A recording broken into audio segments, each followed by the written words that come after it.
പാപത്തെക്കുറിച്ചുള്ള കരച്ചിലൊക്കെ പണ്ടത്തെ കാലത്ത് വളരെ കോമൺ ആയിരുന്നു. പക്ഷേ ഇന്നിപ്പോൾ എന്താ, ആ പാപത്തെ ഓർത്തുള്ള കരച്ചിൽ ഇന്നത്തെ ഒരു കോമൺ ഫാക്ടറല്ല. പല സമയത്തും എന്താണ്, പാപത്തെക്കുറിച്ചുള്ള ഒരു ചെറിയ പാപബോധം പോലും ഇല്ലാതെ, അല്ലെങ്കിൽ യഥാർത്ഥത്തിലുള്ള ഒരു അനുതാപമില്ലാതെയാണ് പല ആളുകളും വിശ്വാസത്തിലേക്ക് വരുന്നത് തന്നെ. That's A biggest problem. ഒരു വലിയ പ്രശ്നമാണ്. യേശുവിൻ്റെ പ്രസംഗം തുടങ്ങുന്നത് നിങ്ങൾക്കറിയാം, ദൈവരാജ്യം സമീപിച്ചിരിക്കാൻ മാനസാന്തരപ്പെടുവിൻ. യോഹന്നാൻ പറഞ്ഞ അതേ പ്രസംഗം തന്നെയാണ് അവൻ തുടങ്ങുന്നത്. പക്ഷേ പാപബോധമില്ലാത്ത ഒരു മനുഷ്യൻ എങ്ങനെയാണ് അനുതപിക്കാൻ പറ്റുന്നത്? അനുതപിക്കാത്ത ഒരു വ്യക്തിക്ക് എങ്ങനെയാണ് മാനസാന്തരപ്പെടുവാൻ പറ്റുന്നത്? ഇതിൻ്റെ എല്ലാം അടിസ്ഥാന ഘടകം എന്ന് പറയുന്നത് പാപബോധമാണ്. അനുതാപത്തിൻ്റെയും അടിസ്ഥാനം എന്താണ്? പാപബോധമാണ്. പാപബോധമില്ലാതെ എന്ത് ചെയ്യാൻ പറ്റും? എപ്പോഴാണ് നമ്മുടെ പാപത്തെക്കുറിച്ചുള്ള ആ ഒരു വലിയ ഒരു റിപ്പൻറ്റൻസ്?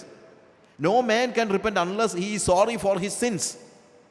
അവൻ്റെ പാപത്തെക്കുറിച്ച് ബോധ്യമില്ലാത്തൊരു വ്യക്തിക്ക്, പാപത്തിൻ്റെ ഒരു, ഇന്ന് പാപം പലർക്കും ഒരു കളിയാണ്. ജസ്റ്റ് ഒരു പ്ലേ തിങ് ആയിട്ടാണ്. ആഫ്റ്റർ ഓൾ ഇത് കഴിഞ്ഞിട്ട് കുറച്ച് കഴിഞ്ഞിട്ട് എങ്ങനെയെങ്കിലും ആകെ രക്ഷിക്കപ്പെടൂടെ എന്നൊക്കെ പറയുന്നത് പോലെ ഒരു കളിയാണ്. പലപ്പോഴും പിള്ളേർക്കൊക്കെ ഒരു കളിയാണ് പാപം. പിള്ളേർക്കും വലിയവർക്കും, പിള്ളേരെ മാത്രം എന്തിനാണ് കുറ്റം പറയുന്നത്? പക്ഷേ എപ്പോഴാണ് ഈ കളി അവസാനിക്കുന്നത്? പല സമയത്തും ഈ കളികൾ അവസാനിക്കുകയാണ് അല്ലേ? ഒരു കളിയായിരിക്കുന്ന സമയമുണ്ട്. ചിലപ്പോൾ രക്ഷപ്പെട്ട് പോരുമ്പോഴാണ് നമുക്കിത് കളിയായിട്ട് തോന്നുന്നത്. ചില പാപം ചെയ്ത് കഴിഞ്ഞിട്ട് നമ്മൾ ആരും അറിയാതെ രക്ഷപ്പെട്ട് കഴിയുമ്പോഴത്തേക്ക് നമ്മൾ ചിന്തിക്കും ഓക്കെ നത്തിങ് ടു ഫിയർ. പക്ഷേ ചിലപ്പോൾ നമുക്ക് രക്ഷപ്പെടാൻ പറ്റിയില്ലെന്നിരിക്കും. പണ്ടൊരു പാമ്പ് ഒരു വീട്ടിൽ കയറി മുട്ട മോഷ്ടിക്കുമായിരുന്നു ഒരു കുടിലിൽ. അപ്പോൾ ഒരു ചെറിയ ഒരു ദ്വാരത്തിലൂടെയാണ് പാമ്പ് കടക്കുന്നത്. അപ്പോൾ കടന്ന് മുട്ട നിന്ന് കഴിയുമ്പോഴത്തേക്ക് മുട്ട അങ്ങ് വിഴുങ്ങിക്കഴിഞ്ഞ് തിരിച്ച് ഈ ദ്വാരത്തിലൂടെ പോകുന്ന സമയത്ത് നോർമലി കയറി പോകുമ്പോഴത്തേക്ക് മുട്ട അങ്ങ് പൊട്ടി പാമ്പ് ഇറങ്ങിപ്പോകും. അപ്പോൾ എന്നും ഈ പാമ്പ് മുട്ട തിന്നാൻ വരുന്നത് കണ്ട് ഈ വീട്ടുകാരൻ ഒരു ദിവസം എന്ത് ചെയ്തു? നോർമൽ മുട്ടയ്ക്ക് പോലെ ഒരു പുഴുങ്ങിയ മുട്ട അവിടെ വെച്ചു. അപ്പോൾ ഈ പാമ്പ് വന്നിട്ട് മുട്ട അതുപോലെ അങ്ങ് വിഴുങ്ങി. പക്ഷെ തിരിച്ചു വന്നപ്പോഴാണ് മനസ്സിലാകുന്നത് മുട്ട എന്ത് ചെയ്യുന്നില്ല, പൊട്ടുന്നില്ല. ഇതുപോലെയാണ് പല സമയത്തും പാപത്തിൽ നിന്ന് ഊരിപ്പോരുന്ന സമയത്ത് നമ്മൾ ചിന്തിക്കും ഇതെന്നും ഊരിപ്പോരാമെന്ന്. പക്ഷെ ചില ദിവസം ഊരിപ്പോരാൻ പറ്റാത്തൊരു സാഹചര്യം ഉണ്ടാകുമ്പോഴാണ് നമ്മുടെ പാപത്തെ നമ്മൾ തിരിച്ചറിയുന്നത്, രക്ഷപ്പെടാൻ കഴിയാതെ വരുന്നത്, പാപം കളിയല്ലാതെ ആയിത്തീരുന്നത്. പണ്ട് പെരുമ്പാമ്പിനെ കൊണ്ട് കളിപ്പിച്ചുകൊണ്ടിരുന്ന ഒരു വ്യക്തിയെക്കുറിച്ച് നിങ്ങൾ പലപ്പോഴും പല ട്രാക്റ്റുകളിലും മറ്റും സ്റ്റോറി ചെയ്തിട്ടുണ്ട്. പെരുമ്പാമ്പിനെ കളിപ്പിച്ചുകൊണ്ടിരിക്കുമ്പോഴത്തേക്ക് പാമ്പന്ത് ചെയ്യും, പെരുമ്പാമ്പ് ഇവനെ ഇങ്ങനെ ചുറ്റും, അത് കഴിഞ്ഞ് അഴിയും. അപ്പോൾ അങ്ങനെ ചുറ്റുകയോ അഴിയുകയൊക്കെ ചെയ്യുമ്പോൾ ചുറ്റുന്ന സമയത്തൊക്കെ ഇവന് വലിയ വെപ്രാളമൊക്കെ കാണിക്കും. അപ്പോൾ എല്ലാവരും അത് കഴിയുമ്പോഴത്തേക്ക് ഇവന് പൈസ കൊടുക്കും. ഒരു ദിവസം ഈ പാമ്പ് ഭയങ്കര സീരിയസ് ആയിട്ട് എന്ത് ചെയ്തു? ഇവനെ ശരിക്കും ഞെരുക്കാനായിട്ട് തുടങ്ങി. ഞെരുക്കാൻ തുടങ്ങി കഴിഞ്ഞപ്പോഴത്തേക്ക് ഇവൻ കിടന്ന് അലറിക്കുവാൻ തുടങ്ങി. അപ്പോൾ ആൾക്കാർ ചിന്തിച്ച് ഇത് കളിയുടെ ഭാഗമാണ്. കാര്യം എന്നും പാമ്പ് ഞെരുക്കുമ്പോഴെല്ലാം ഇവൻ എന്ത് ചെയ്യാറുണ്ട്? ഇവൻ അലറുകയും എന്നെ രക്ഷിക്കുന്നൊക്കെ പറയാറുണ്ട്. പക്ഷേ ഇന്നവൻ ശരിക്കും ആവശ്യപ്പെടുകയാണ്. പക്ഷേ ആരും അവനെ രക്ഷിക്കാൻ പരിശ്രമിച്ചില്ല. എന്തുകൊണ്ടാണ്? ഇത് അവൻ്റെ കളിയുടെ ഒരു ഭാഗമായിട്ട് ചിന്തിച്ചു. പക്ഷേ പാമ്പിന് കലി കയറിയിട്ട് പാമ്പ് വന്ന് അവനെ ഞെരുക്കി ആ മനുഷ്യൻ മരിച്ചു വീഴുമ്പോൾ ആൾക്കാർ മനസ്സിലാകുന്നത്. ഇതുപോലെ പോയിന്റ് ബ്ലാങ്കിൽ ഒരു ദിവസം പിടിക്കപ്പെടുമ്പോഴാണ് പാപത്തിൻ്റെ കോൺസിക്വൻസ് നമ്മൾ അനുഭവിക്കുമ്പോഴാണ് പാപത്തിൻ്റെ സീരിയസ്നെസ് നമ്മൾ മനസ്സിലാക്കുന്നത്. പല സമയത്തും നമ്മൾ ഈ പാപത്തെ സീരിയസ് ആക്കാതെ, especially it is in relationship with premarital sex and extramarital sex. Most of the time we think it is something to play, but sometimes it becomes very serious. When you lose your family, it becomes very serious. പല ദിവസങ്ങളിൽ നമ്മളിതൊരു ഒരു പെരുമ്പാമ്പുമായിട്ടുള്ള കളി പോലെയായിരിക്കും കാര്യങ്ങളെ ചിന്തിക്കുന്നത്. പക്ഷെ അല്ല, പാപത്തിൻ്റെ കോൺസിക്വൻസ് എന്താണെന്ന് തിരിച്ചറിയുമ്പോഴാണ് നമ്മൾ കരയേണ്ടി വരുന്നത്. പാപത്തിൻ്റെ നോർമൽ കോൺസിക്വൻസ് എന്താണ്? നമ്മുടെ പാപത്തിൻ്റെ, ഞാൻ ചിലപ്പോൾ ആളുകൾ ചോദിക്കുകയാണ്, നിങ്ങൾ അല്ലെങ്കിൽ ഞാൻ ചെയ്യുന്ന പാപത്തിൻ്റെ ഏറ്റവും കുറഞ്ഞ ശിക്ഷ, കൂടിയ ശിക്ഷ ഒന്നും പറയണ്ട, എൻ്റെ പാപത്തിൻ്റെ ഏറ്റവും കുറഞ്ഞ ശിക്ഷ എന്താണ്? പറഞ്ഞു മിനിമം ശിക്ഷ, ഇറ്റ് ഈസ് ഇറ്റേണൽ ഹെൽ. എൻ്റെ പാപത്തിൻ്റെ ഏറ്റവും കുറഞ്ഞ ശിക്ഷ എന്താണ്? നിത്യ നരകമാണ്. ആ കോൺസിക്വൻസ് അറിയുമ്പോഴാണ് ഞാൻ പാപത്തെ ഓർത്ത് വിലപിക്കുന്നത്, കരയുന്നത്. I cry out. ലൂക്കോസിൻ്റെ സുവിശേഷം 5-ാം അധ്യായത്തിൽ യേശു കർത്താവ് പത്രോസിനോട് അവൻ്റെ പടകിൽ കയറി ആളുകളോട് സംസാരിച്ച് തിരിച്ചു പോകുന്ന കൂട്ടത്തിൽ കർത്താവ് ഇവനോട് നിനക്ക് മീൻ കിട്ടാനായിട്ട് ആഴത്തിലേക്ക് നീക്കി വലയിറക്കാൻ പറയുന്നു. അവൻ വലയിറക്കി, അവന് വലിയ പെരുത്ത മീൻകൂട്ടം കിട്ടി, എ ലോട്ട് ഓഫ് ഫിഷ്. അതിനുശേഷം യേശുവിൻ്റെ മുഖത്തേക്ക് നോക്കുമ്പോൾ പത്രോസ് ഒരു കാര്യം മനസ്സിലാക്കി. He is not a normal person, he is God. അവൻ ദൈവമാണെന്ന് തിരിച്ചറിഞ്ഞു. ദൈവമാണെന്ന് തിരിച്ചറിഞ്ഞതിൻ്റെ കാരണം എന്താണെന്നറിയാമോ? അല്ലെങ്കിൽ അത് മനസ്സിലാക്കുന്നത് എന്തുകൊണ്ടാണ്? He says, depart from me, your Lord, for you for I am a sinner. കർത്താവേ, ഞാൻ പാപിയായ മനുഷ്യനാകൊണ്ട് എന്നെ വിട്ടുപോകണമേ. വിട്ടുപോകണമെന്ന് പറയുന്നത് നോർമൽ കേസിൽ നമ്മളാണെങ്കിൽ പറഞ്ഞേനെ, കർത്താവേ, ഇനി ഞാൻ നിന്നെ ഇട്ട് ചെങ്ങും പോകത്തില്ല, കാര്യം ഇത്രയും മീൻ ഞാൻ എൻ്റെ ജീവിതത്തിൽ കണ്ടിട്ടില്ല. അതുകൊണ്ട് നമ്മൾ പലപ്പോഴും ആലോചിക്കേണ്ട കാര്യം അതാണ്. നമുക്ക് കിട്ടുന്ന ബ്ലെസ്സിങ്സ് ഒക്കെ കിട്ടുമ്പോഴത്തേക്ക് ദൈവത്തെ അങ്ങ് കെട്ടിപ്പിടിക്കാനാണ് നമുക്ക് തോന്നുന്നത്. പക്ഷേ ബ്ലെസ്സിങ്സ് നമുക്ക് തരുന്നത് ഒരു പക്ഷേ നമ്മളെ പാപബോധം ഉണ്ടാക്കാൻ കൂടെ ആണെന്ന് ചിലപ്പോൾ ചിന്തിക്കണം. When God gives you all kind of blessings, maybe sometimes it is God's language. God's language. ഇവൻ പറയാണ്, depart from your Lord, for I am a sinner. കർത്താവേ, ഞാൻ പാപിയായ മനുഷ്യനോട് എന്നെ വിട്ടുപോകണമേ. അവൻ കരയുകയാണ്, അലറിക്കരയുക. എന്തുകൊണ്ട് വിട്ടുപോകണമെന്ന് പറയുന്നത്? Because he knew who Jesus is. Yeshu ആരാണെന്ന് അവന് മനസ്സിലായി. ആരാണ്? Is God. And he knew what Jesus could do to him. യേശുവിന് അവനോട് എന്ത് ചെയ്യാൻ കഴിയുമെന്ന് അവൻ മനസ്സിലാക്കി. എന്ത് ചെയ്യാൻ കഴിയും? അവൻ ദൈവമാണെങ്കിൽ അവൻ്റെ പാപത്തെ ശിക്ഷിക്കാനുള്ള സകല അവകാശവുമുള്ളവനാണ് അവൻ്റെ മുമ്പിൽ നിൽക്കുന്നത് എന്ന് പത്രോസ് മനസ്സിലാക്കി. അവൻ ദൈവമാണെന്നുള്ള തിരിച്ചറിവിൽ, കാര്യം അവനറിയാവുന്ന ദൈവം ഒരു കാര്യത്തിന് വേണ്ടി അവന് ഇറങ്ങി വരുന്നുള്ളൂ. എന്തിനാണ്? പാപത്തെ ശിക്ഷിക്കുവാൻ വേണ്ടി ഇറങ്ങി വരുന്നവനായ ദൈവം. That is the normal consequence, normal thing. That's A normal thing. അവൻ ആ പാപത്തെക്കുറിച്ച്, അവൻ്റെ കോൺസിക്വൻസ്, അല്ലെങ്കിൽ അവൻ്റെ മനസ്സിലെപ്പോൾ കാണുന്നതെന്നറിയാമോ? ഇതാ ദൈവം വന്നിരിക്കുന്നു. എന്തിന്? എൻ്റെ പാപത്തെ ശിക്ഷിക്കാൻ. ഞാൻ അടുത്ത നിമിഷം എവിടെയായിരിക്കും കിടക്കുന്നത്? I am in eternal hell. ആ ഒരു തിരിച്ചറിവുണ്ടായപ്പോഴാണ് ഇവൻ അലറിക്കരഞ്ഞുകൊണ്ട് പറയുന്നത്, Lord, I am a sinner. കർത്താവേ, ഞാൻ പാപിയായ ഒരു മനുഷ്യനാണ്, എന്നെ ശിക്ഷിക്കരുതേ എന്നാവൻ പറയുന്നത്. കാര്യം എൻ്റെ ഡെസ്റ്റിനി ഇപ്പം നിൻ്റെ കയ്യിലാണെന്നാണ് പറയുന്നത്. I am in your hands. ഞാൻ നിൻ്റെ കയ്യിലാണ്. It is you who decide whether I should come back to life or go to eternal hell. പാപത്തെക്കുറിച്ചുള്ള കരച്ചിലൊക്കെ പണ്ടത്തെ കാലത്ത് വളരെ കോമൺ ആയിരുന്നു. പക്ഷേ ഇന്നിപ്പോൾ എന്താ, ആ പാപത്തെ ഓർത്തുള്ള കരച്ചിൽ ഇന്നത്തെ ഒരു കോമൺ ഫാക്ടർ അല്ല.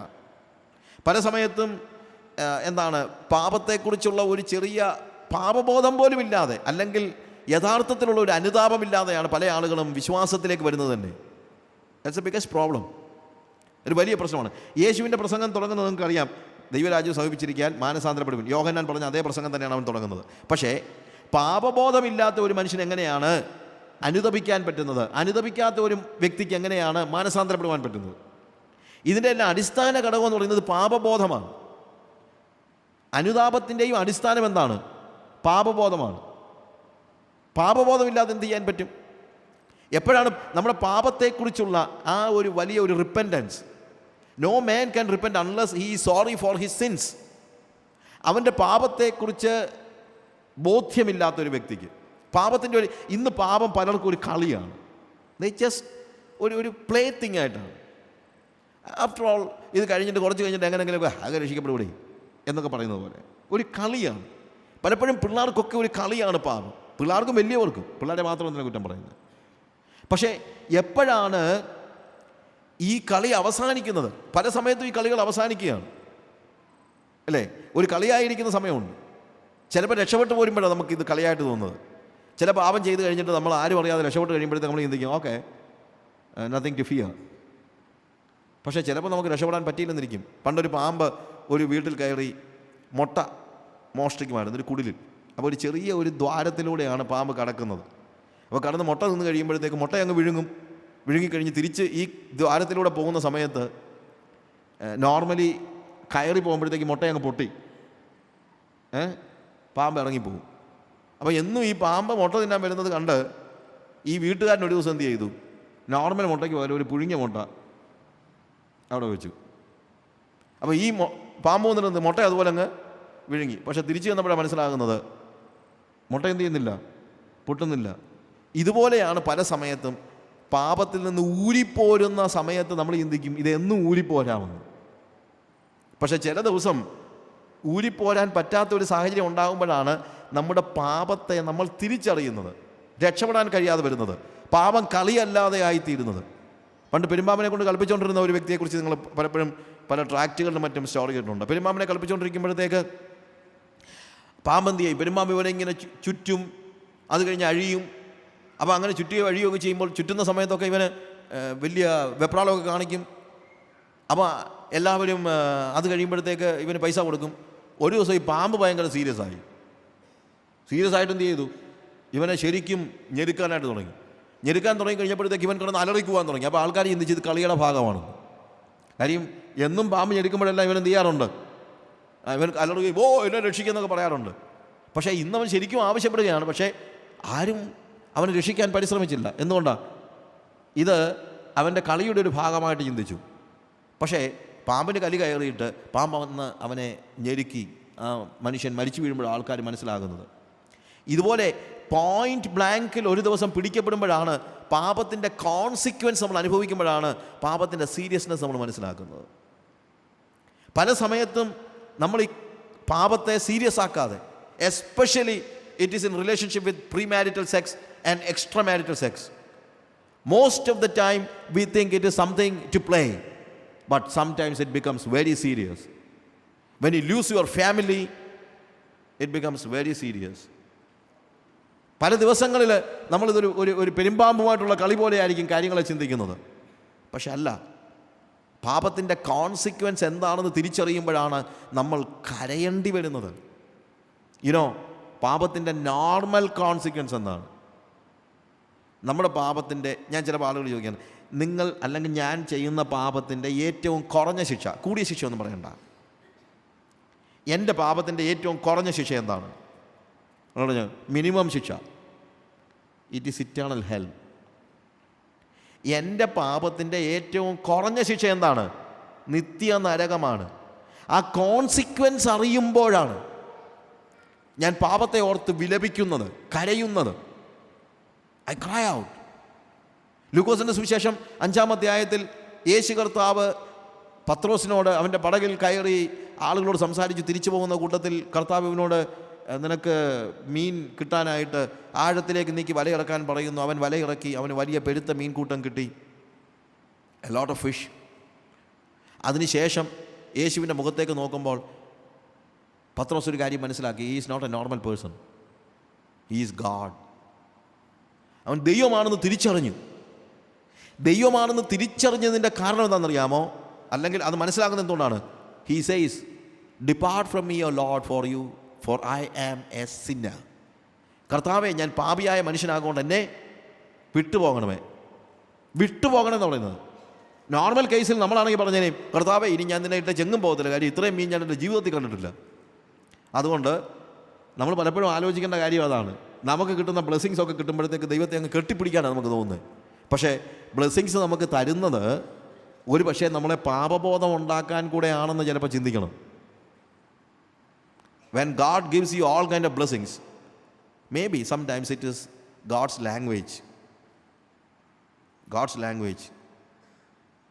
ഇവൻ പറയാണ്, depart from your Lord for I am a sinner. കർത്താവേ, ഞാൻ പാപിയായ മനുഷ്യനോട് എന്നെ വിട്ടുപോകണമേ. അവൻ കരയുകയാണ്, അലറിക്കരയുക. എന്തുകൊണ്ട് വിട്ടുപോകണമെന്ന് പറയുന്നത്? Because he knew who Jesus is. Yeshu ആരാണെന്ന് അവന് മനസ്സിലായി. ആരാണ്? Is God. And he knew what Jesus could do to him. യേശുവിന് അവനോട് എന്ത് ചെയ്യാൻ കഴിയുമെന്ന് അവൻ മനസ്സിലാക്കി. എന്ത് ചെയ്യാൻ കഴിയും? അവൻ ദൈവമാണെങ്കിൽ അവൻ്റെ പാപത്തെ ശിക്ഷിക്കാനുള്ള സകല അവകാശവുമുള്ളവനാണ് അവൻ്റെ മുമ്പിൽ നിൽക്കുന്നത് എന്ന് പത്രോസ് മനസ്സിലാക്കി. അവൻ ദൈവമാണെന്നുള്ള തിരിച്ചറിവിൽ, കാര്യം അവനറിയാവുന്ന ദൈവം ഒരു കാര്യത്തിന് വേണ്ടി അവന് ഇറങ്ങി വരുന്നുള്ളൂ. എന്തിനാണ്? പാപത്തെ ശിക്ഷിക്കുവാൻ വേണ്ടി ഇറങ്ങി വരുന്നവനായ ദൈവം. That is the normal consequence, normal thing. That's A normal thing.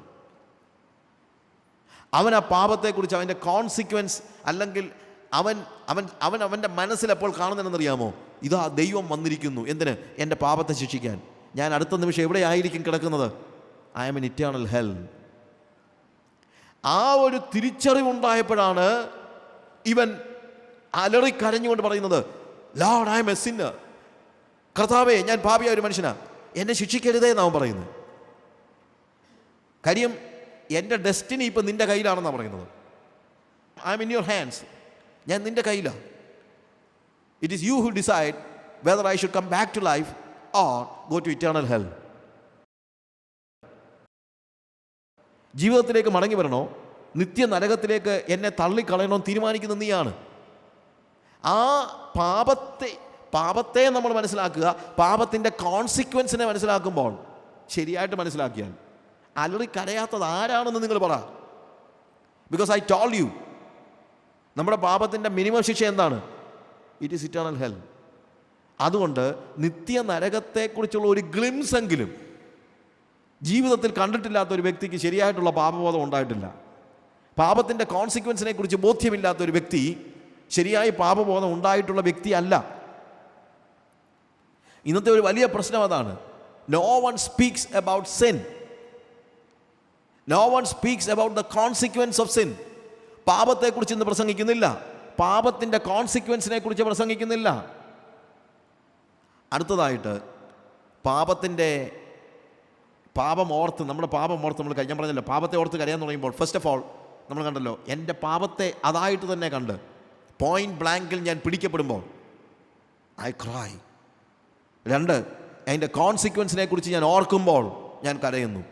3, എൻ്റെ പാപം യേശുവിൻ്റെ മേൽ എന്ത് പ്രവർത്തിച്ചു എന്ന് കാണുമ്പോൾ ഞാൻ കരയുന്നു. ക്രൂശിൻ്റെ കാഴ്ച കണ്ട്. കാരണം ആ ക്രൂശ് യേശു അനുഭവിക്കേണ്ടി വന്നത് എന്തുകൊണ്ടാണ്? Because of my sin. Look at the cross. That's where you see what sin can do to the most innocent person who ever lived on the face of the planet earth. What my sin can do to the person, the most innocent person who lived on the face of this planet earth. ഭൂമുഖത്ത് ജീവിച്ച ഏറ്റവും നിർദോഷിയായ വ്യക്തിയെ എൻ്റെ പാപത്തിന് എന്ത് ചെയ്യാൻ കഴിയുമെന്നുള്ള കാഴ്ചയാണ് ഞാൻ കാൽവറി ക്രൂസിൽ കാണുന്നത്. അത് കാണുമ്പോൾ ഞാൻ കരയുകയാണ്. Because it is my since that killed Jesus. മദ്യപിച്ച് മതോന്മത്തനായ ഒരു ചെറുക്കൻ തോക്കും കൊണ്ട് കളിക്കുകയാണ്, എല്ലാവരെയും വെടിവെക്കുമെന്നൊക്കെ പറയുകയാണ്. സപ്പോസ് അവൻ്റെ അപ്പൻ കയറി ചെന്നിട്ട് മോനെ തോക്ക് തരാൻ പറഞ്ഞില്ല. അവൻ മദ്യപിച്ച് നിൽക്കുകയാണ്, അവന് യാതൊരു ബോധവുമില്ല. അവൻ തോക്ക് കൊണ്ട് ചൂണ്ടി എല്ലായിടത്തും നടക്കുകയാണ്. ആൻഡ് ഇവൻ്റെ കയ്യിൽ നിന്ന് തോക്ക് പിടിച്ച് വാങ്ങിക്കാൻ അപ്പൻ പരിശ്രമിക്കുന്ന കൂട്ടത്തിൽ വെടിയുണ്ടയേറ്റ് ഈ അപ്പൻ മരിച്ചു പോയാൽ, അപ്പോഴാണ് പെട്ടെന്ന് ഇവന് ബോധം വരുന്നത്. കാരണം അവൻ്റെ മദ്യപാനം അവൻ്റെ അപ്പനെ കൊന്നു കളഞ്ഞു. Then what he ഡാസ്, I M quite sure, അല്പമെങ്കിലും ബോധം ബാക്കിയുണ്ടെങ്കിൽ അവൻ പൊട്ടിക്കരയായിരിക്കും.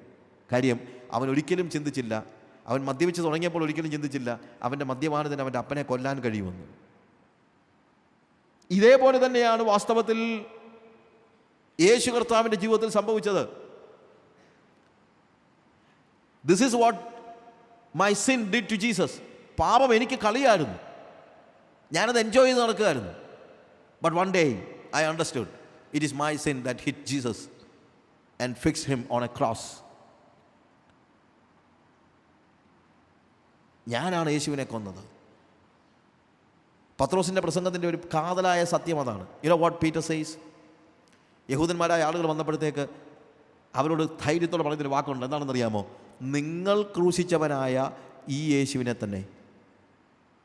അതാണ് സുവിശേഷ പ്രസംഗം. ഒരുവൻ യഥാർത്ഥത്തിൽ സുവിശേഷം പ്രസംഗിച്ചാൽ അവൻ കേൾക്കുന്ന ജനങ്ങളോട് പറയുന്ന വാക്കിതാണ്, it is you who crucified Christ. അരുണാചലിൽ എനിക്കറിയാവുന്നൊരു മിഷണറി ഉണ്ട്. അയാൾ വഴി കൊണ്ട് നടന്നു പോയപ്പോഴത്തേക്ക് ഒരുത്തൻ കള്ളു കുടിച്ചിട്ട് ഒരു പിച്ചാത്തി കൊണ്ട് നിൽക്കുകയാണ്. പാസ്റ്ററെ എവിടെ നിൽക്കുക, ഞാനൊരു ചോദ്യം ചോദിക്കാൻ പോവാം, ഇപ്പോൾ ഉത്തരം പറയണം. എന്തുവാ? യേശുവിനെ ക്രൂശിച്ചത് ബാപ്റ്റിസ്റ്റുകാരാണോ മെത്തഡിസ്റ്റുകാരാണോ? ഇപ്പം പറയണം. യേശുവിനെ ക്രൂശിച്ചത് ബാപ്റ്റിസ്റ്റുകാരാണോ മെത്തഡിസ്റ്റുകാരാണോ? നടന്ന സംഭവം. പാസ് പറഞ്ഞു, എടാ ബാപ്റ്റിസ്റ്റുകാരും അല്ല മെത്തഡിസ്റ്റുകാരും നീ ആണോ യേശുവിനെ കുറിച്ച് മുട്ട് കുത്തണം? എന്തോ ദൈവത്തിൻ്റെ കാരണം ആ ചെറുക്കനവിടെ മുട്ടുകുത്തി എന്താണെങ്കിലും. പക്ഷെ ദിസ് ഈസ് ദ ഫാക്റ്റ്. തമാശ വിട്, കാര്യം അതാണ്. എന്ത്? It is my sins that crucified Jesus. It is not the Romans, it is not Jewish people. യഹൂദന്മാരല്ല യേശുവിനെ ക്രൂശിച്ചത്, റോമാക്കാരല്ല യേശുവിനെ ക്രൂശിച്ചത്. അതായിരിക്കാം ചരിത്രത്തിൽ ദൃശ്യലോകത്ത് ഞാൻ കാണുന്ന കാഴ്ച. But what is the spiritual reality? It is my sin that crucified Jesus. അത് തിരിച്ചറിയുമ്പോഴാണ് ഞാൻ കരയുന്നത്. ക്രിസ്ത്യാനിത്വം പാപബോധത്തോടെയാണ് തുടങ്ങുന്നത്. പാപബോധമുണ്ടാകാതെ ഒരാൾക്കും അനുതാപം ഉണ്ടാകത്തില്ല. അനുതാപമുണ്ടാകാതെ ഒരാളും അനുതപിച്ച് കരയത്തില്ല. And when you are repenting, then what happens?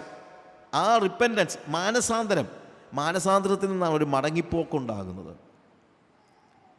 ദൈവത്തിലേക്ക് നമ്മൾ കടന്നു ചെല്ലണമെങ്കിൽ, ദൈവസഭയിലേക്ക് നമ്മൾ പ്രവേശിക്കണമെങ്കിൽ ഈ പ്രോസസ്സിലൂടെ നമ്മൾ കടന്നു പോയേ പറ്റൂ. എനിക്ക് പാപബോധം ഉണ്ടാകണം. പാപത്തെ ഓർത്ത് ഞാൻ അനുതപിക്കണം, അനുതപിച്ച് കരയണം, മാനസാന്തരപ്പെട്ട് ഞാൻ മടങ്ങിപ്പോകണം, യേശുവിനെ അനുഗമിക്കണം. പക്ഷേ ഈ പാപബോധമില്ലാതെ ഇന്ന് സഭ പണിയുന്നതാണ് നമ്മുടെ ഏറ്റവും വലിയ പ്രശ്നമെന്ന് പറയുന്നത്. പാപങ്ങളെക്കുറിച്ച് most of the people who come to the church never had such an experience. പണ്ട് കാലത്ത് അങ്ങനെ ആയിരുന്നില്ല. ഇന്ന് യോഗങ്ങളിൽ ആരെങ്കിലും പാപബോധമുള്ള പ്രസംഗങ്ങളില്ല. പഴയ കാലത്തെ ഉപദേശിമാരൊക്കെ പ്രസംഗിച്ചപ്പോഴെല്ലാം പറഞ്ഞത് അതാണ്. എല്ലാവരും സെൻ, ആ പാപത്തെക്കുറിച്ചുള്ള ബോധ്യം ഉണ്ടായിരുന്നത് കൊണ്ടാണ് ലൂക്കോസിൻ്റെ സുവിശേഷം നമ്മൾ വായിക്കുമ്പോൾ എന്താണ്, പരീശനും ചുങ്കക്കാരനും പ്രാർത്ഥിക്കാനായിട്ട് ദൈവസന്നിധി പോകുമ്പോൾ പരീശന് എന്തില്ല? പാപബോധം ഇല്ല. പക്ഷേ ചുങ്കക്കാരൻ മാറത്തടിച്ച് നിലവിളിച്ചുകൊണ്ട് പറയുകയാണ്, കർത്താവെ, പാപിയായ എന്നോട് കരുണ തോന്നണമേ. He is crying, he is beating the breast and he is crying. എത്ര പേര് നമ്മുടെ സഭകളിൽ പാപബോധത്തോടുകൂടെ മാറത്തടിച്ച് കരയുന്നു. നമ്മൾ പറയുന്നത് അതൊക്കെ നാണം കെട്ട പരിപാടിയാണെന്ന്. ശരിയായ പാപബോധം ഉണ്ടായാൽ നാണം കേടൊന്നുമില്ല, ഉണ്ടാകത്തില്ല. നാണം കേട് തോന്നുന്നെങ്കിൽ തന്നെ അതിൻ്റെ അർത്ഥം നമുക്ക് ശരിയായ പാപബോധം, നമ്മുടെ പരിസരബോധം നഷ്ടപ്പെടുത്തുന്നതാണ് വാസ്തവത്തിൽ പാപബോധം എന്ന് പറയുന്നത്. അതുകൊണ്ടാണ് മോങ്ങിക്കരയുന്നവർ ഭാഗ്യവാന്മാർ എന്ന് കർത്താവ് പറയുന്നത്. കാരണം അവർക്ക് എന്തില്ല? പരിസരബോധം ഇല്ല. ഞാൻ കരഞ്ഞാൽ അത് എൻ്റെ സ്റ്റാറ്റസിന് യോജിക്കുന്നതല്ല എന്ന് ചിന്തിച്ചിരിക്കുന്നവൻ ഒരിക്കലും പാപബോധം ഉണ്ടാകുന്നവനല്ല.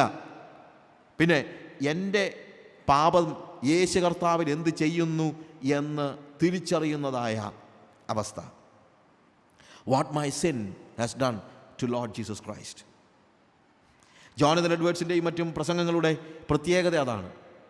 ജോണതൻ എഡ്വേർഡ്സിൻ്റെ പ്രസംഗങ്ങളിൽ he was a preacher who preached same sermon, one single sermon in 5,000 stages. ഒരൊറ്റ പ്രസംഗം 5000 സ്റ്റേജിൽ പ്രസംഗിച്ചിരുന്ന വ്യക്തിയാണ്. ഇവിടെ ഒരു പ്രസംഗം രണ്ടാമത് കേട്ടാൽ നമുക്ക് ബോറടിക്കും, ഇല്ലേ? അതുപോട്ടെ, ഇദ്ദേഹം ഒരൊറ്റ പ്രസംഗം 5000 സ്റ്റേജിൽ പ്രസംഗിച്ചിരുന്നു. എന്തായിരുന്നു പ്രസംഗത്തിൻ്റെ പേര്? The Sinner in the hands of N angry God. Even നെറ്റിൽ നിങ്ങൾക്കത് കിട്ടും. You just try it. The Sinner in the hands of N angry God, ജോണതൻ Edwards. അദ്ദേഹത്തിൻ്റെ പ്രസംഗം, പാപിയായ ഒരു മനുഷ്യൻ തീഷ്ണതയുള്ള ഒരു ദൈവത്തിൻ്റെ കരങ്ങളിൽ വീണാൽ അവൻ്റെ അവസ്ഥ എന്താണ്? അത് കേട്ട് ഓരോ സ്റ്റേജുകളിലും അദ്ദേഹം ഇത് പ്രസംഗിക്കുന്നത് കേട്ടിട്ട് 10,000-കണക്കിന് ആളുകൾ, ഖനിത്തൊഴിലാളികളാണ് അദ്ദേഹത്തിൻ്റെ പ്രസംഗങ്ങൾ കൂടുതൽ കേട്ടത്. ഗ്രേറ്റ് അവൈക്കനിങ് എന്ന് പറയുന്ന ആ മഹാ ഉണർവിൻ്റെ നായകനായിരുന്നു ജോണതൻ എഡ്വേർഡ്സ്. ഷാമിയാനാവ് കേട്ടിട്ടാണ് അവർ മീറ്റിംഗ് നടത്തിക്കൊണ്ടിരുന്നത്. ഷാമിയാനയുടെ കാലുകളിലൊക്കെ ആളുകൾ കെട്ടിപ്പിടിച്ച് കരയുമായിരുന്നു പാപബോധം കൊണ്ട്. ഇന്നെവിടെയാ കരച്ചിൽ? ഹൃദയത്തകർച്ച നഷ്ടപ്പെട്ടതായ ഒരു ജനസമൂഹം. ഇവിടെയാണ് കർത്താവിൻ്റെ ഗിരിപ്രഭാഷണത്തിൻ്റെ പ്രസക്തി. ഹൃദയത്തകർച്ചയുള്ളവർ ഭാഗ്യവാന്മാർ, അവർക്ക് ആശ്വാസം ലഭിക്കും. അവർക്കേ ആശ്വാസം ലഭിക്കത്തുള്ളൂ. അവർക്ക് മാത്രമേ ആശ്വാസം ലഭിക്കത്തുള്ളൂ. അവർക്ക് മാത്രമേ കർത്താവിനെ സ്നേഹിക്കാൻ പറ്റത്തുള്ളൂ. ഞാൻ എത്ര വലിയ പാപത്തിൽ നിന്നാണ് വീണ്ടെടുക്കപ്പെട്ടതെന്ന് തിരിച്ചറിയുമ്പോഴാണ് എനിക്ക് കർത്താവിനെ കൂടുതൽ സ്നേഹിക്കാൻ പറ്റുന്നത്. അതുകൊണ്ടാണ് ലൂക്കോസിൻ്റെ സുവിശേഷത്തിൽ നമ്മൾ പട്ടണത്തിലെ പാപിനിയായ സ്ത്രീയുടെ കാര്യം വായിക്കുമ്പോഴും അവിടെ 7-ാമത്തെ അധ്യായത്തിൽ നമ്മൾ കാണുന്ന ഒരു കാര്യമുണ്ട്. എന്ത്? കർത്താവ് ശിമോനോട് ചോദിക്കുകയാണ്, ഇവരിൽ ആരാണ് കൂടുതൽ സ്നേഹിക്കുന്നത്? കൂടുതൽ ഇളച്ചു കിട്ടിയവൻ കൂടുതൽ സ്നേഹിക്കും. നമ്മുടെയൊക്കെ പ്രശ്നം, യേശു കർത്താവ് മരിച്ചില്ലായിരുന്നെങ്കിലും നമ്മളങ്ങ് രക്ഷപ്പെട്ടേനെയെന്നാണ് നമ്മുടെയൊക്കെ ചിന്ത. ചിലപ്പോൾ നമ്മൾ പറയില്ല, ഞാനൊരു മര്യാദ പാപിയായിട്ട് ജീവിക്കുകയായിരുന്നൊക്കെ. എന്തോന്ന് മര്യാദ പാപി? അങ്ങനൊരു പാപിയൊന്നുമില്ല. പാപിയാണെങ്കിൽ അവനൊരു മര്യാദയില്ല, മര്യാദ ഉണ്ടെങ്കിൽ അവൻ പാപിയുമല്ല. എന്തോന്ന് മര്യാദ പാപി? ഇതൊക്കെ നമ്മളെ തന്നെ എന്ത് ചെയ്യുകയാണ്? നമ്മളെ തന്നെ നീതീകരിക്കുവാനുള്ള പരിശ്രമമാണ്. എന്നാൽ യഥാർത്ഥത്തിൽ ഏറ്റവും വലിയ പാപം, ഒരു മര്യാദ പാപി എന്ന് ആരെങ്കിലും വിളിക്കാമായിരുന്നെങ്കിൽ വലിയ കുഴപ്പമില്ലാതെ ജീവിച്ച ഒരാളാണ് പൗലോസ്. ന്യായപ്രമാണം സംബന്ധിച്ച് അനിന്യൻ, ആരും എൻ്റെ മുഖത്ത് നോക്കി ന്യായപ്രമാണത്തിലെ ഇന്ന പ്രമാണം നീ തെറ്റിച്ചില്ലെന്ന് ചോദിച്ചിട്ടില്ലെന്നാണ് പോൾ പറഞ്ഞത്. എന്നിട്ട് ആ പോൾ പറയുന്നത് ആ പാപികൾ ഞാൻ ഒന്നാമെന്നാണ്. അപ്പം പിന്നെ നമ്മളൊക്കെ എവിടുത്തെ മര്യാദ പാപിയാ? നമ്മുടെ പാപങ്ങളുടെ ആധിക്യം കണ്ടിട്ട് ഇത്ര വലിയ പാപത്തിൽ നിന്നാണല്ലോ കർത്താവ് എന്നെ വീണ്ടെടുത്തത് എന്നുള്ള തിരിച്ചറിവുണ്ടാകുമ്പോഴാണ് ഞാൻ പാപത്തെ ഓർത്ത് കരയുന്നത്. അവിടെയാണ് എനിക്ക് ഉണ്ടാകുന്നതായ ഹൃദയത്തകർച്ച. നമ്മൾ നേരത്തെ കണ്ടല്ലോ, ബിയാറ്റിറ്റ്യൂഡ്സിന് എപ്പോഴും രണ്ട്, there is A past, there is A present and there is A future. അല്ലെങ്കിൽ രണ്ട് ആസ്പെക്റ്റുകളുണ്ട്, പല ആസ്പെക്റ്റുകളുണ്ട്.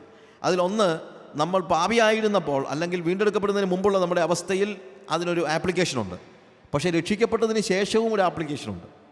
ആത്മാവിൽ ദരിദ്രരായവർ എന്ന് പറയുമ്പോൾ രക്ഷിക്കപ്പെടാനും ആത്മാവിലെ ദാരിദ്ര്യം ആവശ്യമാണ്. കാര്യം അപ്പോൾ മാത്രമേ ആത്മാവിൽ ദരിദ്രന് മാത്രമേ അവൻ പാപബോധം ഉണ്ടാകത്തുള്ളൂ. അപ്പോൾ മാത്രമാണ് അവന് വീണ്ടെടുപ്പ് ആവശ്യമാണെന്ന് ബോധ്യം ഉണ്ടാകുന്നത്. ആത്മാവിൽ ദരിദ്രനായവൻ മാത്രമേ ദൈവത്തെ അവൻ്റെ സിംഹാസനത്തിൽ ഇരുത്തത്തക്ക വണ്ണം അവൻ്റെ സിംഹാസനം, ജീവിതത്തിൻ്റെ സിംഹാസനം ഒഴിച്ചിടത്തുള്ളൂ. പക്ഷേ രക്ഷിക്കപ്പെട്ടതിന് ശേഷവും ആത്മാവിലുള്ള ദാരിദ്ര്യം അനുഭവിക്കുന്നതിന് മാത്രമേ എന്ത് ചെയ്യാൻ പറ്റുള്ളൂ? വളർച്ച സാധ്യമാകത്തുള്ളൂ. ഇവിടെയും ഇതുപോലെ കരച്ചിലും രക്ഷിക്കപ്പെടാനും വേണം, രക്ഷിക്കപ്പെട്ടതിന് ശേഷവും വേണം. ഹൃദയത്തകർച്ച രക്ഷിക്കപ്പെടാനും വേണം, രക്ഷിക്കപ്പെട്ടതിന് ശേഷവും വേണം. രക്ഷിക്കപ്പെട്ടവനും ഹൃദയത്തകർച്ച ഉണ്ടാകണം. രക്ഷിക്കപ്പെട്ടവരുടെ ജീവിതത്തിലും പാപം ഒരു സീരിയസ് ഇഷ്യൂ ആണ്. ഇറ്റ് ഈസ് ഓൾസോ, ചിലപ്പോൾ നമ്മൾ ചിന്തിക്കാറുണ്ട്, once you are saved it is over. No, it is not over. രക്ഷിക്കപ്പെട്ടതിന് ശേഷം നമ്മൾ ഒരിക്കലും പാപത്തെ ഓർത്ത് കരയുണ്ടായെങ്കിൽ വേണ്ട. പക്ഷേ രക്ഷിക്കപ്പെട്ടതിന് ശേഷം ഒരു പാപവും ചെയ്തിട്ടില്ലെങ്കിൽ, പക്ഷെ രക്ഷിക്കപ്പെട്ട ശേഷം നമ്മൾ പാപത്തിൽ വീണു പോയിട്ടുണ്ടെങ്കിൽ വീണ്ടും എന്തു തന്നെ ഉണ്ടാകണം? ഇതേപോലെയുള്ള കരച്ചിലിൻ്റെ അവസ്ഥ നമുക്ക് അത്യന്താപേക്ഷിതമാണ്. എബ്രായ ലേഖനം 6-ാം അധ്യായത്തിൻ്റെ 4 മുതലുള്ള വാക്യങ്ങൾ നമ്മൾ വായിക്കുമ്പോൾ, ഒരിക്കൽ പ്രകാശനം ലഭിച്ചിട്ട് സ്വർഗീയധനം ആസ്വദിക്കുകയും പരിശുദ്ധാത്മാവിനെ പ്രാപിക്കുകയും ദൈവത്തിൻ്റെ നല്ല വചനവും വരുവാനുള്ള ലോകത്തിൻ്റെ ശക്തിയും ആസ്വദിക്കുകയും ചെയ്തവർ പിന്മാറിപ്പോയാൽ തങ്ങൾക്ക് തന്നെ ദൈവത്തിനെ വീണ്ടും ക്രൂശിക്കുന്നവരും അവന് ലോകാപവാദം വരുത്തുന്നവരും ആകൊണ്ട് അവരെ പിന്നെ മാനസാന്തരത്തിലേക്ക് പുതുക്കുവാൻ കഴിവുള്ളതല്ല. കർത്താവിനെ ശരിയായ നിലയിൽ ആസ്വദിച്ചതിന് ശേഷം വീണ്ടും നമ്മൾ പാപത്തിൽ തുടരുകയാണെങ്കിൽ, പാപം എത്ര സീരിയസ് ആണെന്നുള്ള ഞാൻ പറയുന്നത്. Don't think that you can continue in sin when you are saved. നമുക്ക് ദൈവം എത്ര വില കൊടുത്താണ് നമ്മളെ പാപത്തിൽ നിന്ന് വീണ്ടെടുത്തതെന്നുള്ള തിരിച്ചറിവുണ്ടെങ്കിൽ, ആ പരിശുദ്ധാത്മാവിൻ്റെ ആസ്വാദനം നമ്മൾ പ്രാപിച്ചിട്ടുണ്ടെങ്കിൽ, പിന്നെ ഒരിക്കലും നമ്മൾ പാപത്തെ ഒരു ലഘുവായിട്ട് എടുക്കുകയില്ല. നമ്മുടെ ജീവിതത്തിൽ പാപത്തിൽ ഒരിക്കലും വീഴത്തില്ലെന്നല്ല, പക്ഷെ പാപത്തെ നമ്മൾ ഒരിക്കലും എന്ത് ചെയ്യത്തില്ല? ലഘുവായിട്ട് എടുക്കത്തില്ല. ദൈവത്തിൻ്റെ വാക്കുകൾ കേട്ട് നടന്നവനായ ദാവീദ്, അവൻ്റെ ജീവിതത്തിൽ പാപം വീണ്ടും സംഭവിക്കുന്നത് നമ്മൾ കാണുന്നുണ്ട്. പക്ഷേ അവൻ എന്ത് ചെയ്യുന്നുണ്ട്? അവൻ വീണ്ടും എന്ത് ചെയ്യുന്നു? കരയുകയാണ്. നമ്മൾ 51-ാം സങ്കീർത്തനം വായിക്കുമ്പോൾ അവിടെ കാണുന്നത് അതാണ്. He was just crying. അവൻ കരയാണ്. അവൻ്റെ ജീവിതത്തിൽ ഒരു പാപം സംഭവിച്ചപ്പോൾ തന്നെ അവൻ കരയുകയാണ്. അപ്പോൾ ഹൃദയ തകർച്ച രക്ഷിക്കപ്പെടാനും വേണം, ഹൃദയ തകർച്ച രക്ഷിക്കപ്പെട്ടവരിലും വേണം. ഇപ്പോൾ ഉള്ള ഒരു പ്രശ്നം എന്ന് പറയുന്നത്, രക്ഷിക്കപ്പെട്ട് കഴിഞ്ഞാൽ പിന്നെ ഹൃദയ തകർച്ചയുടെ കാലമേ കഴിഞ്ഞു. പിന്നീട് നമ്മൾ പാപത്തെക്കുറിച്ച് ഓർത്ത് കരയുന്നില്ല. പാപം ഒരു സീരിയസ് ഇഷ്യൂ ആയിട്ട് എടുക്കുന്നില്ല. പത്രോസിൻ്റെ ജീവിതത്തിൽ യേശുവിൻ്റെ ശിഷ്യനായിരുന്നിട്ടും അവൻ്റെ ജീവിതത്തിൽ കർത്താവിനെ അവൻ തള്ളിപ്പറഞ്ഞപ്പോൾ എന്താണ്? He was crying. അവനുണ്ടായതായ ആ ഒരു ജീവിതത്തിൻ്റെ ഒരു ചെറിയ പാളിച്ചയിൽ അവൻ കരയുന്നത് നമ്മൾ കാണുന്നത്. ഇതാണ് ഞാൻ പറഞ്ഞത്, ദുഃഖിക്കുന്നവർ, കരയുന്നവർ ഭാഗ്യവാന്മാർ. പാപത്തെ ഓർത്ത് കരയുന്നവർ ഭാഗ്യവാന്മാർ. അത് പാപികൾക്ക് ബാധകമാണ്, രക്ഷിക്കപ്പെട്ടവർക്കും ബാധകമാണ്. ഞാൻ ചോദിച്ചോട്ടെ, നമ്മളിൽ എത്ര പേർക്ക് നമ്മുടെ ജീവിതത്തിൽ പറ്റിപ്പോകുന്ന, അറിയാതെയോ അറിഞ്ഞോ വന്നുപെട്ടു പോകുന്ന പാപങ്ങളെക്കുറിച്ച് ഇങ്ങനെ ഒരു കരച്ചിലുണ്ടാകുന്നുണ്ട്? എന്തെല്ലാം കാര്യങ്ങൾ കാണിച്ചാലും ഒരു മടിയുമില്ലാതെ തിരുവത്താഴം എടുക്കാനും കൊടുക്കാനും മടിയില്ലാത്തൊരു സ്റ്റേജിലല്ലേ നമ്മളിപ്പോൾ? നമ്മൾ എവിടെ നിന്നാണ് ആശ്വാസം പ്രാപിച്ചിരിക്കുന്നത്? നമുക്ക് ആശ്വാസം പ്രാപിക്കാൻ കഴിയത്തില്ല. എന്നാൽ if you really cry morning, നിങ്ങൾ വിങ്ങിക്കരയുന്നുവെങ്കിൽ, ഏങ്ങിക്കരയുന്നുവെങ്കിൽ, നിങ്ങളുടെ പാപം നിങ്ങളെ കണ്ണീരണിയിക്കുന്നുവെങ്കിൽ, തോരാത്ത കണ്ണീര് നിങ്ങൾക്ക് ഇപ്പോഴും ബാക്കിയുണ്ടെങ്കിൽ നിങ്ങൾക്ക് ആശ്വാസം ലഭിക്കും. You will be comforted. നിങ്ങളുടെ കരച്ചിലിൻ്റെ അടുത്ത് വന്ന്, അതാണ് പത്രോസിൻ്റെ ജീവിതത്തിൽ വാസം സംഭവിക്കുന്നത്. പത്രോസ് അവൻ്റെ പാപത്തെ ഓർത്ത് കരഞ്ഞു, അവൻ പൊട്ടിക്കരഞ്ഞു. കർത്താവേ, ഞാൻ പാപിയായ മനുഷ്യനായതുകൊണ്ട് എന്നെ വിട്ടുപോകണമേ, എന്നെ ശിക്ഷിക്കരുതേ. അങ്ങനെ കരഞ്ഞപ്പോൾ യേശു കർത്താവ് അവൻ്റെ അടുത്ത് വന്നിട്ട് പറഞ്ഞു, ഭയപ്പെടണ്ട, ഞാൻ വന്നത് നിന്നെ ശിക്ഷിക്കാനല്ല. Don't be afraid, I will make you fishers of men. ഞാൻ നിന്നെ മനുഷ്യനെ പിടിക്കുന്നവനാക്കും, ഭയപ്പെടണ്ട. എപ്പോഴാണ് പറഞ്ഞത്? അവൻ്റെ കരച്ചിലിൻ്റെ ഒടുവിലാണ്. കരയുന്നവർക്ക് ആശ്വാസം ലഭിക്കും. നിങ്ങളുടെ പാപങ്ങളെ ഓർത്ത് കരഞ്ഞുകൊണ്ട് ദൈവസന്നിധിയിൽ നിങ്ങൾ മുട്ടുമടക്കുന്നുവെങ്കിൽ, നിങ്ങളുടെ ജീവിതത്തിൽ രക്ഷിക്കപ്പെട്ടതിന് ശേഷം, ദൈവത്തിൻ്റെ ദാനങ്ങളെ അനുഭവിച്ചതിന് ശേഷവും ദൈവത്തെ മറുതലിച്ച് നമ്മൾ ചെയ്തിട്ടുള്ള ഓരോ പാപങ്ങളെയും ഓർത്ത് പൊട്ടിക്കരയുന്നുവെങ്കിൽ, തോരാത്ത കണ്ണീര് നിങ്ങളുടെ ഒരു അനുഭവമാണെങ്കിൽ, എപ്പോഴും കരയുന്നുവെങ്കിൽ, തീർച്ചയായും കർത്താവ് ആശ്വാസവുമായി നിങ്ങളുടെ അടുത്ത് വരും. കർത്താവ് പറഞ്ഞത്, നീ പറഞ്ഞത് ശരിയാ, ഞാൻ ദൈവമാണ്, I can certainly punish you, no doubt. തീർച്ചയായും എനിക്ക് നിന്നെ ശിക്ഷിക്കാൻ കഴിയും. പക്ഷെ ഞാനിപ്പോൾ വന്നത് ശിക്ഷിക്കാനല്ല, നിന്നെ എൻ്റെ പാർട്ട്ണറാക്കാനാ. അതാ പറഞ്ഞത്, ഞാൻ എന്തിനു വേണ്ടി വന്നോ? I came here to fish men. ഞാനിവിടെ വന്നത് ജനങ്ങളെ പിടിക്കാനാണ്. And I want you to be a partner in my mission. അതാണ് ആശ്വാസം ലഭിക്കുമെന്ന് പറയുമ്പോൾ. പക്ഷെ ആർക്കേ ആശ്വാസം ലഭിക്കത്തുള്ളൂ? നമ്മുടെ പാപങ്ങളെ ഓർത്ത് കരയുന്നവർക്ക്.